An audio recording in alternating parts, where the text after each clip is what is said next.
Okay. Hello, everybody.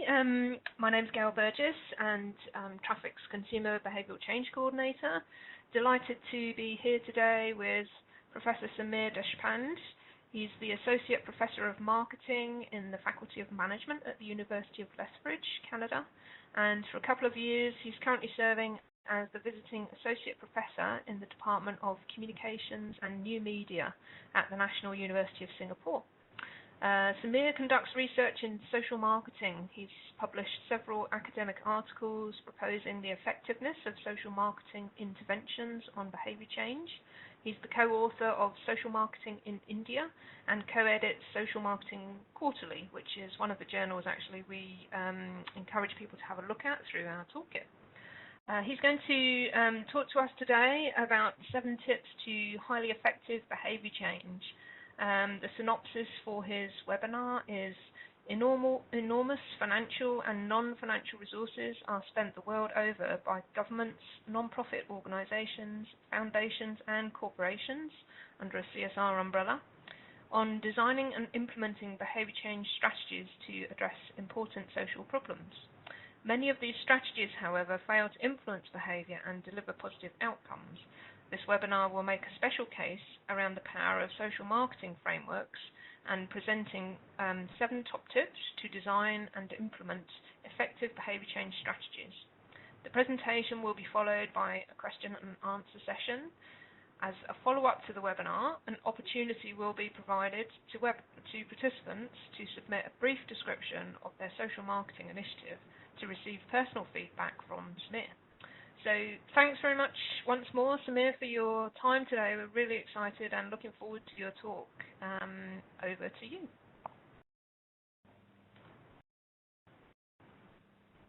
Thanks, Gail. And I thank Monica also for inviting me to share my thoughts on ways to improve behavior change initiatives that would be important because we use public dollars to change behaviors in the society and try to solve social problems.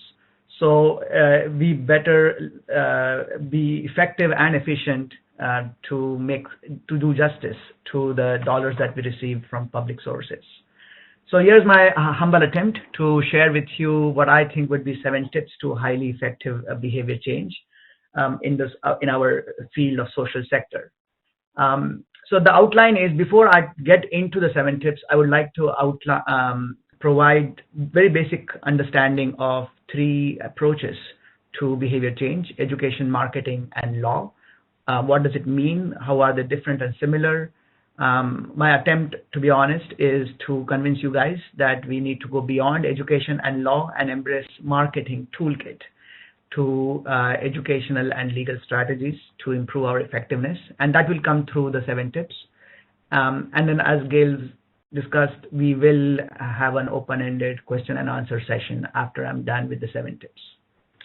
So throughout the presentation, I hope to bring examples from all over the world, although with special focus on India, on efforts to rescue endangered animals. Now, by no means I'm an expert in this area. I strongly believe you know more about this issue than I do, but I felt that the presentation would make more sense to you guys if I brought examples from your field. So if you were to undertake rescuing endangered animals, we would think of 3 groups of individuals whose behaviors needs to be changed. The end consumers who drive the demand to purchase, for example, non-animal-based aphrodisiac. So we would like them to purchase non-animal-based aphrodisiac, although today they are demanding animal-based aphrodisiacs or other products like ivory. The other group is poachers, let's say in India, who are providing the supply of animal body parts that are then later on used to create aphrodisiacs. So can we convince them to find other ways to produce aphrodisiac, and get them involved in alternative occupations other than killing animals to provide the body parts? And then finally, on a different note, there is a special community called Kalandar community in India, which has been involved in the livelihood of dealing with sloth bears. They are captured from the jungles, and I'm told they are dealt with pretty inhumanly. So can we convince them to stop getting involved in dealing with sloth bears and find alternative ways of earning their livelihood? So I will try to bring examples to convince these three groups of individuals to promote those kinds of desired behavior I just listed. For examples, I will talk about one particular nonprofit called Wildlife SOS India. I don't know if any representative from that organization is present today, but I find their work fascinating. I talk about them in my book, Social Marketing in India. But I will also bring examples from other nonprofits to make a case for how to utilize higher and better effective behavior change strategies. Okay, so moving on. As I said, let's first talk about the behavior change efforts, which are primarily categorized into three types. You have law, where you make the new behavior mandatory, or not carrying out the current behavior mandatory. As you know, the approach is always penalty driven, which means if you do not carry out the desired behavior, or if you continue to carry out the current behavior, you will face penalties. Education is an information only approach, which is reliant on providing information to individuals through brochures, pamphlets, television ads, radio ads, social media messaging, print messaging, so on and so forth. The tone tends to be focusing more on giving a suggestion to people to carry out the desired behavior. It comes across many times as preachy, and more importantly, the predominant appeal used in these messages is one of fear appeal. The third approach is marketing, which uses education but goes beyond it, because we not just talk about and promote the desired behavior, but we actually tangibilize the desired behavior in terms of actual product and service, and actually promote those products and services to make the opportunities in the environment more attractive, and hence the behavior more attractive. Now, at the end of the day, all three tools are trying to make people go through this basic consumer behavior model of making them aware, changing their attitude, making them try the behavior, and then eventually make them carry out that behavior on an ongoing basis. However, the emphasis varies. So a legal approach actually tends to be hitting our behavior more directly. So does marketing, although marketing also takes us first through knowledge and attitude change to eventually behavior change. Education, on the other hand, actually tends to be more knowledge and attitude focused. What does it mean? It means if you create a brochure, more likely a person will become aware and change his or her attitude, but will be unable to, or will be less motivated to carry out the new behavior. So an ad, as research has shown, is weak in influencing behavior. Marketing strategies, on the other hand, because they go beyond the ad strategy, are more effective in influencing behavior. So the real confusion is between education and marketing. So to go a bit deeper into those two, but before that, so here's an example of each tool in the context of rescuing endangered animals. So you, for example, in the Indian context, we have a law which says there's a ban on poaching as per Schedule 1 species under the Wildlife Protection Act. So this law does exist, and yet we know the behavior continues. An educational effort would be the one by Asian Conservation Awareness Program. They have been running a campaign for many years. The one that started in India was in 2004, where they employed several celebrities like cricketers, Bollywood film actors, and the tagline of the campaign was, "When the buying stops, the killing can too." But my understanding is the campaign was restricted to messaging. I could be wrong, but as an example, let's assume that it was restricted to education approach. While a third, the marketing approach, which goes beyond just communication, would be the one undertaken, let's say, by Wildlife SOS, where they not only stopped the poaching, not only communicated the benefits of not poaching, but they actually took the effort to provide alternative livelihood opportunities to the members of the Kalandar community so that they didn't see the need to lead their life, the rest of their life, with sloth bears. Okay, so as I said, what's common between education and marketing? Well, at the end of the day, both are trying to influence awareness, attitude, and behavior, although marketing is more behavior-centric. Both the tools are influencing our behavior on a voluntary basis. Both are identifying, segmenting, and targeting audience members and analyzing them in terms of the current and desired behaviors. And yes, they are engaging other stakeholders, although again, marketing seems to see the need to attract and work with other stakeholders more often. But they are different. Education is different from marketing because marketing tries to understand the audience in terms of what benefits can be communicated and provided. And more importantly, communication and marketing differ in terms of strategic tools. While marketing offers benefits and it offers tangible form of opportunities in the environment in terms of product and service, it also tries to reduce barriers and enhance convenience, and it communicates this entire package through promotional efforts. In that sense, it is more behavior-centric, and we believe more effective than a communication-only approach, which we call education. So just to give you example, what we find is in education-centric efforts, you tend to use the word "don't do it." Very preachy, the kind of words that you hear from your parents or what we tell to our kids, finger pointing at the kids saying "don't do it." That's what you see in an educational effort. So the ad on the left side is a good example of it. I'm not saying that we don't need such efforts. All I'm saying is we need to use them, but also add other ways of influencing behavior. So in addition to using the educational efforts, we also need to think of legal and marketing efforts. So the two other examples on the right side are one that I believe are more marketing oriented. So you see this picture of a member of the Kalandar community now, instead of working with sloth bears, is actually running a small grocery shop with the help of the with the help of the Wildlife SOS organization. So they have found a new way to live their life. Similarly, end consumers are buying our wildlife products because they're looking for aphrodisiacs. So why not work with corporate sector who actually promote these aphrodisiacs? For example, in India, there is Dabur Shilajit, an aphrodisiac based on natural ingredients.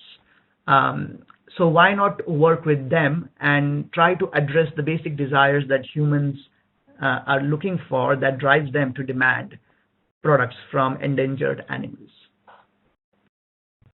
Now, I also want to say that education is sufficient in some cases, as Michael Rothschild says, when they are motivated to carry out the desired behavior, when they are able to do so, and when there are sufficient opportunities in the environment. So the example from traffic on this slide would work for individuals who are unaware but motivated, able, and have opportunity in the environment. However, many segments in the society do not fit this criteria. The reason is opportunities tend to lack in the environment. And so for those segments, we need marketing approach. So what I'm trying to say is if you consider education marketing efforts in terms of benchmarks that define a marketing approach, we are saying the more benchmarks that are present in in an intervention, the more likely the individual will embrace the desired behavior. So we, in our recent publications, which is forthcoming by Yuan, myself, and Bonates, we actually analyzed physical activity promotion efforts of 89 interventions, and we found that the more benchmarks that were present in an intervention, the more likely individuals embraced physical activity. So to justify the utilization of marketing in an intervention. So to give you another set of examples, the example on the left side by Wild Aid, which is communication centric, would display fewer social marketing benchmarks, and the one that would promote an aphrodisiac would have more benchmarks. And hence, the one that has more benchmarks, the promotion of the actual product, which tangibilizes the desired behavior, would likely be more effective in influencing behavior change than the one on the left. So to clarify, I'm not looking at education and marketing as a binary. It's not yes, it is, and no, it is not. I'm looking at it on a spectrum perspective in terms of number of benchmarks present. So the more benchmarks an intervention shows or displays, the more likely it will be effective in behavior change. Communication-centric approach tends to lack several benchmarks and hence would be less effective. Okay, so it's important that we understand these two tools before we jump into the 7 tips. So my first tip is we need to have fun and we need to promote fun with what we are promoting. So rather than scaring people, preaching them, I would say give them what they're really looking for. People are looking for something that is fun, easy, and popular. So can we think of approaches that are perceived by our 3 community groups, end users, poachers, and calendar community groups, that are seen as fun, easy, and popular? Again, you are experts, so you can easily think of ways of doing it. But I'm asking you to think differently. And instead of scaring, or in addition to scaring, also think of how we can make the new behavior aspirational rather than keeping it avoidance-based. So if you see the ad that I just showed you previously, they're avoidance-based, those which were communication-centric.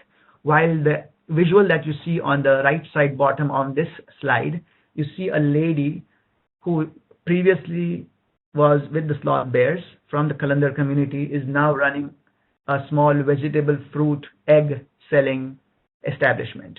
So the behavior has been made aspirational by Wildlife SOS by asking them to embrace this service. So again, we need to go beyond fear and add solution sets to it. So I'm proposing an integrated approach whereby we use law, we use education, and then we add to it marketing to create a holistic, comprehensive, attractive package. All right, moving on. The second tip is don't just try to understand the audience. We actually need to go beyond that. We need to empathize with them. We need to be like them. So I'm proposing an anthropological approach to research whereby we become participant observers. And like Gandhi, like Mother Teresa, like Dalai Lama, we actually become part of the community that we are trying to influence.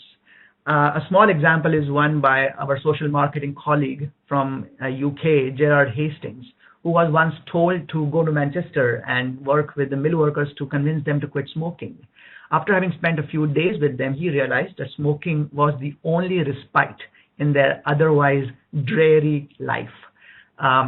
He came back and said, I am now in an ethical dilemma. Should I actually take away those precious few moments that they get in their poor lives from smoking, or should I try to achieve the public health goals of the state departments? It's a tough decision, but this is the kind of insight you get if you spend time with the audience more closely than just conducting surveys and experiments. What we need to do in the end is to conduct research before deciding the strategy, during implementation, and after implementation, to understand their self-interest, to understand what's in it for them or what's in it for me. So this community-driven, community-led solution approach, which invariably will be localized, will actually have more traction with the individuals, and they're more likely to embrace our solutions. So one way to do it is to actually carry out a comparison of behaviors between current and desired behavior. This should be filled based on the insights you get by spending time with the audience members. And then you fill these 4 cells where we are trying to understand why people carry out the current behavior, what benefits do they get, do they perceive any barriers, and then more likely, what are the barriers that they perceive from the desired behavior. Before the intervention, you are less likely to see too many benefits arising from the desired behavior. Why is this model very important? Because it is trying to fit within the basic psychological logic that we individuals embrace behaviors when we find benefits from those behaviors to be superior to the benefits from current behavior, and those benefits are superior to the barriers of desired behavior. Number 1. Number 2, we will embrace a desired behavior when the benefits are seen as personally attractive to the audience, not to the government, not to the nonprofit, but to the audience, that they are guaranteed, not probabilistic, and that they are perceived as immediate and not long-term somewhere in the future. And number 3, theories like prospect theory tell us that audience invariably give a higher importance, value, and immediacy to costs and barriers and less to benefits, even though the benefits and barriers may be technically equal, but it's just how our mind works. So to give an example, in the context of poachers, what benefits do they get from the current behavior of poaching animals? Well, they get their livelihood, which helps them to earn money because there is a market demand, and they're doing it because it's just a habit. They've been doing it for many years. They do perceive fear of law, of penalty, of jail time, but somehow the benefits supersede the barriers of the current behavior.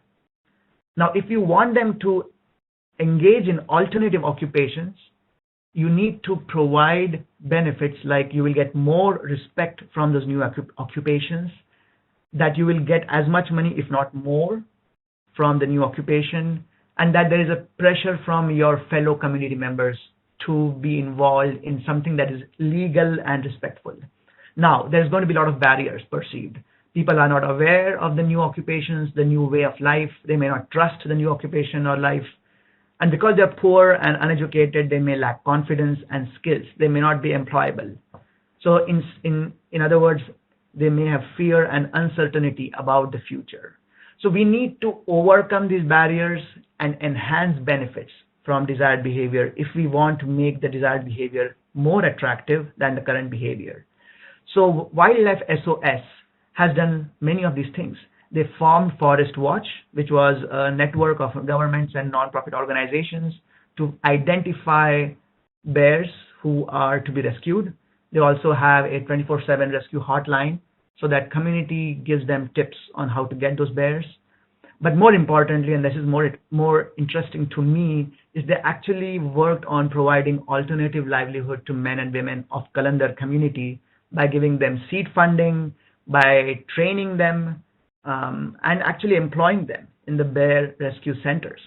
So the 2 visuals you see on this slide is, in the first visual you see how the ladies are being trained how to make incense sticks, and in the bottom visual you see how they are learning to get empowered by learning new skills to make them employable in the new alternative occupations. And fourthly, they actually sponsored formal schooling for the children of this community. Again, this entire package makes the new behavior much more attractive than to continue working in the traditional occupation of sloth bears, which they have been occupied for the last 300 to 400 years. So it's an entrenched habit, but Wildlife SOS actually weaned them away from this traditional occupation. The third tip is this fallacy that we, the human race, are thinking, planning, and implementing individuals. The reality, as behavioral economists like Dan Ariely, in his well-acclaimed book, Predictably Irrational, claim, is that we are actually, and sorry to use this word, but we're more like mindless individuals. We work out of fear, pressure, habit, and we respond to environmental cues pretty unconsciously. So our behaviors are basically unconscious interactions with environmental factors and embedded behaviors from the past. So if you have seen the piano staircase video on YouTube, you will see what I'm saying. It's a small unconscious environmental cue to take the staircase because it is filled with piano keys. That is attractive to individuals. No communication required. People do it in response to the environment. So these principles of default, can we make the new desired behavior default, has been shown through research to be very attractive. So when you make the retirement contribution default, people more likely can contribute to their retirement. Can we make, especially among children of poachers and of calendar community, embrace the alternative occupation as a default option? Of course, we need to think hard on how to do it, but similarly, how can we make the alternative occupation default for poachers who are busy killing the wildlife, endangered animals? My fourth tip, which I have mentioned quite a bit earlier, which is we need to go beyond communication. So don't expect brochures and pamphlets and Facebook to solve your world's problems by themselves. Also, it should not be the first step in the planning process. So if you follow the social marketing planning process, you would technically think of communication principles and strategies only in step 7. And to be honest, I can say this with guarantee, by step 7 you'll realize maybe I don't need communication at all, or that the importance of communication is pretty minimal compared to other strategic tools. So what does it mean to go beyond communication? Well, we need to really get creative and think out of the box, which means 4 things. First, we need to think of benefits. We need to think of real benefits that are provided in the present. So the poachers need to be offered alternative livelihood that is respectful and provides stability to their life. This can be done by tangibilizing the desired behavior. So I repeat the visual from previously where this lady is now indulging in the desired behavior by running this fruits and vegetable vendor shop.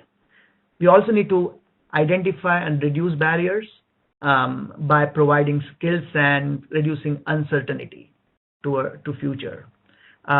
Yes, we need to highlight costs of current behavior, but that has to be combined with providing incentives, monetary and non-monetary, in the form of recognition and appreciation. And finally, we need to make access to these livelihoods, these new behaviors, easy. So here's a wonderful slide. Thanks to wildlife SOS efforts, the members of the calendar community today are engaged in, you name it, all kinds of small entrepreneurial activities, which is giving them stability, which is giving them much more respect than they would have gotten from their traditional occupation. So this is a wonderful example of using a tangible form of desired behavior and also making people behave in a desired way which is attractive to them. The 5th tip is be real on what you can achieve. So 5% goal is real. If you have 100 people embracing your new behavior today, after a year, expect 105 people to embrace your behavior.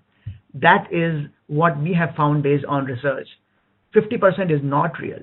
So don't expect with your limited resources, both monetary and non-monetary resources, to change the world. Do expect short, simple benefits of what you achieve through your objectives, through your interventions.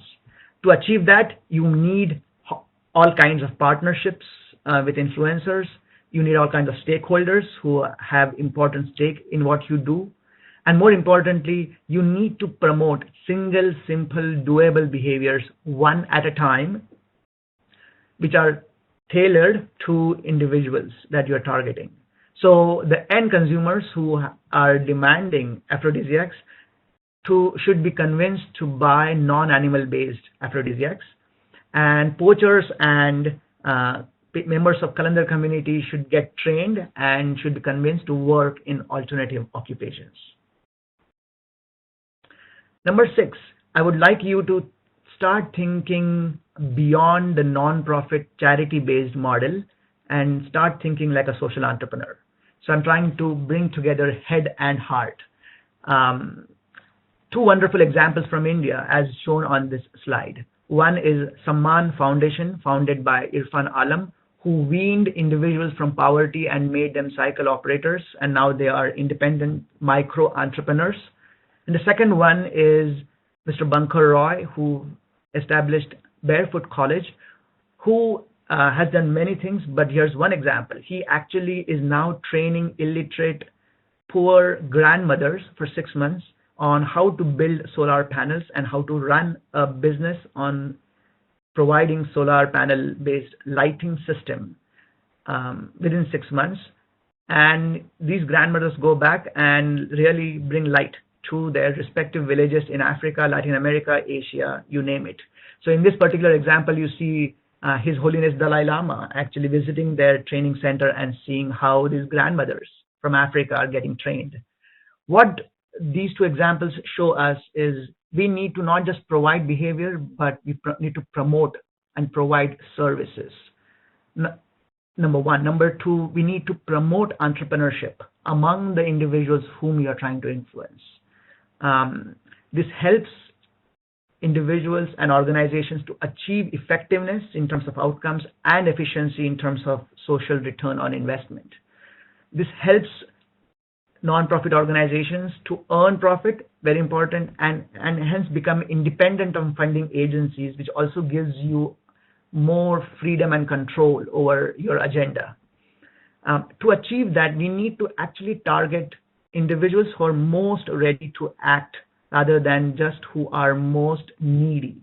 Now, this may come as a debatable suggestion for many of you, but if time permits, I could have explained why this makes a more pragmatic sense than the usual way of going after the needy. And finally, we need to think of how we can create legacy. So can we motivate ongoing behaviors on a long-term basis? Providing prompts could be useful.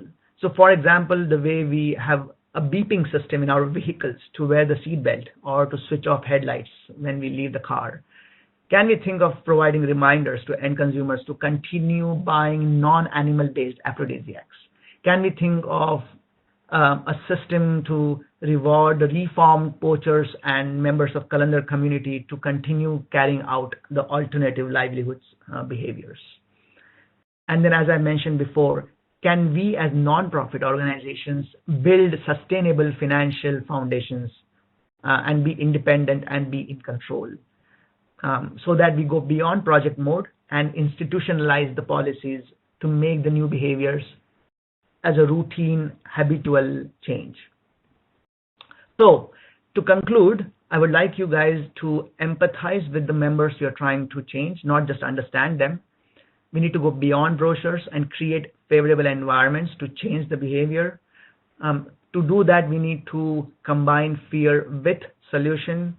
And when you think of solutions, do think of the 3 words, fun, easy, and popular, because that's what makes us carry out our behaviors on an ongoing basis. So that brings me to the end of the presentation. Thank you very much for listening to me. And as Gail previously mentioned, we will have a question and answer session just now. And you're also welcome to submit the case analysis document, which Gail and Monica will circulate later on. You're welcome to fill that and have a discussion with me after the webinar today. Thank you very much.